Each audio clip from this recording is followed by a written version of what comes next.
Good evening, everyone. Distinguished guests, dear friends, it is truly my pleasure to open this award ceremony celebrating the European Civic Prize on Chronic Pain.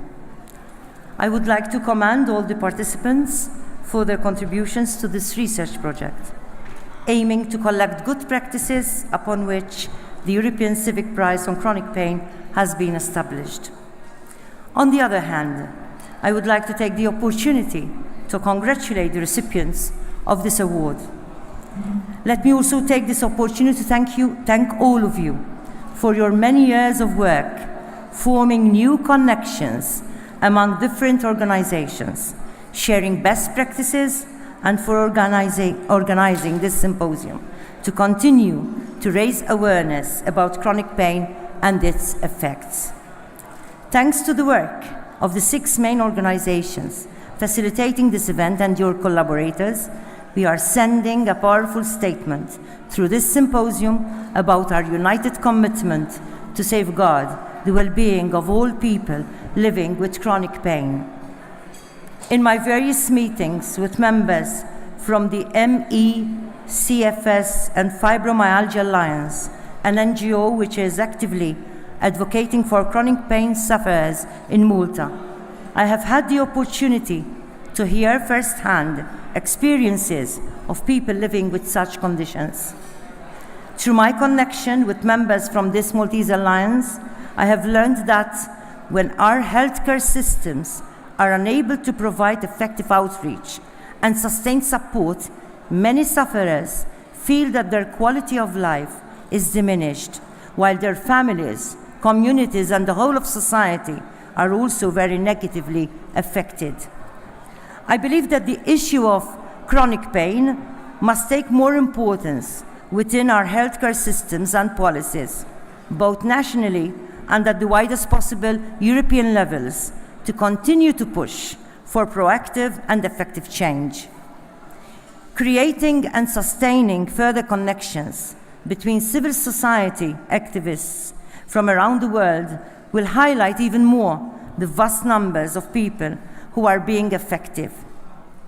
I'm convinced that it will also create a spirit of solidarity among sufferers, their families, and other members of society.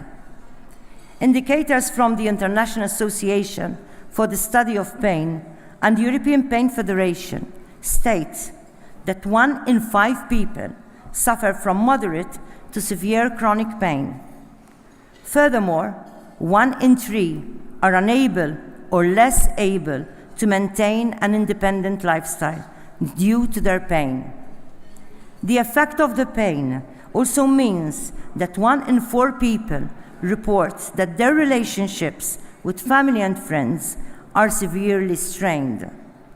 According to Professor Harold Breivik, former president of the European Pain Federation, and I quote, "Chronic pain is one of the most underestimated healthcare problems in the world today, causing major consequences for the quality of life of the sufferer and a major burden on the healthcare system in the Western world." End quote. Speaking about fibromyalgia, specifically, data from the World Health Organization says that its prevalence is between 3 and 6% of the global population. These indicators should convince all across the world to work together in greater synergy across civil society and diverse medical sectors to encourage greater awareness. However, civil society must also continue with their efforts to push authorities to take action on behalf of all people who live with chronic pain. For example, I believe that a European-level policy should be drafted to specifically target these concerns. People living with chronic pain are not only dealing with the pain itself, but also with uncertainty, discomfort, and confusion. Often sufferers report feeling overwhelmed when they are dealing with the situation. These factors can all contribute to a disabling effect on the individual, who is regardless expected to continue to function in their places of work, their communities, and their societies. I believe that there is still a worrying lack of respect and understanding for people living with chronic pain. This is a cause for great concern. Therefore, I believe that we must, first of all, encourage more knowledge about the underlying challenges faced by people living with chronic pain. This means looking at the problem of ableism within our societies. As many of us know, ableism refers to the practices and the prevailing attitudes which are present in our communities and institutions.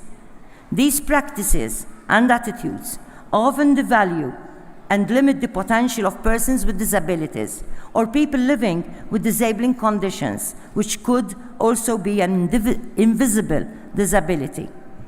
We must raise awareness about the fact that our healthcare systems, institutions, and policies are not always responding in an adequate and effective manner to the legitimate needs of people who are living with disabling conditions. Such a situation means that many of our public and private places, services, education, and social outreach are not fully inclusive. Indeed, they can become a source of exclusion, making it difficult for us to achieve the full and equitable participation of all citizens, including those with disabling conditions. This reality is often invisible to those who do not have disabilities or disabling conditions, or to those who are not yet sensitive to these issues. Pain is a worldwide problem. Global indicators from the World Health Organization assert that 20% of adults suffer from pain, and 10% are newly diagnosed with chronic pain each year. Moreover, studies tell us that women are overrepresented among these indicators. Such challenges are of particular importance when we talk about the experiences of women and minority groups who are primarily affected. There is a lack of research on chronic pain worldwide, and this is particularly evident in the Maltese context. The first qualitative study conducted in Malta to focus on the voices of women with fibromyalgia was carried out in 2015 by Angie Kirkhope-Colero. The study, entitled Working with Fibromyalgia, the Lived Experience of Women with Fibromyalgia in the Workplace, states that although many affected women said that they were reluctant to be perceived as disabled, fibromyalgia has clearly disabling effect on their lives.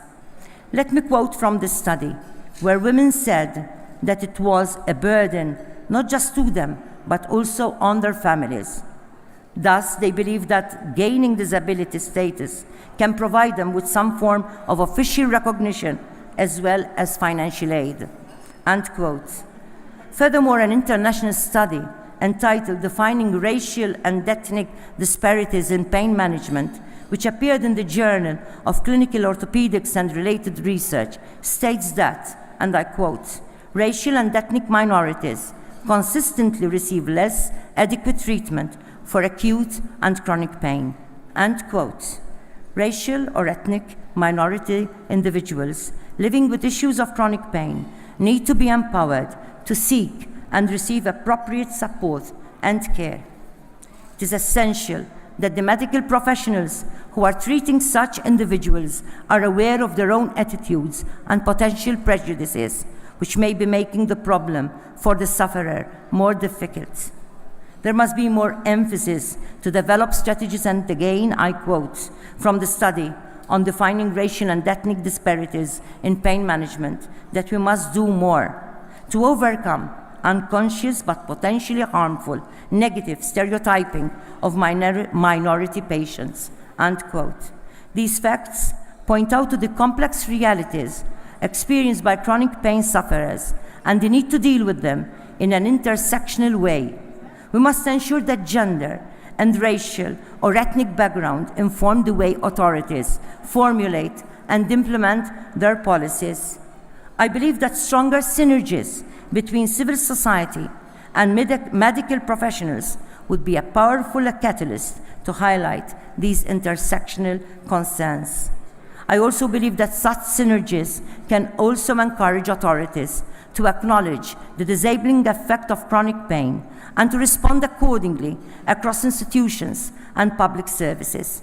We must promote issues of chronic pain as a matter of urgent importance, including to the medical community.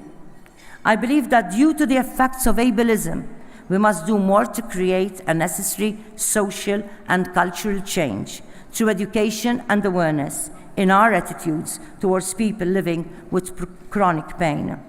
We must also emphasize the disproportionate number of women who are living with conditions of chronic pain and the particular challenges faced by minority groups in assessing necessary support and care. Finally, we must assert that chronic pain is an issue of relevance to public health. We must assert that authorities, including the European Union, should incorporate chronic pain into their strategies for effective outreach across our societies. In conclusion, let me once again congratulate all the participants in this research project and today's award winners for their substantial contributions to the strengthening of this sector. I hope that you shall continue to collaborate and produce timely and relevant good practices and policy recommendations which reflect the real experiences of people living with chronic pain. Let us keep emphasizing that we need to act now. In the words of popular author John Green, who is himself a chronic pain sufferer, I quote, "Language is always inadequate in the face of pain." End quote. However, we must keep trying as best as we can to create empowering spaces for people struggling with chronic pain to give a voice to their narratives. It is sometimes impossible to accurately convey the intensity and the impact that chronic pain can have on the lives of the sufferers and their families. Sometimes words fail us, and it is in those moments that we must show the most solidarity and support. We cannot allow anybody to feel alone, isolated, or ignored with their pain. We must work together to continue improving our institutions, communities, and societies, ensuring that they respect the experiences of all. They are truly inclusive and fully participatory, and that they celebrate the dignity and the potential of each and every person by putting in place the necessary good practices and policies in our healthcare systems. Thank you for your attention, and bon appétit.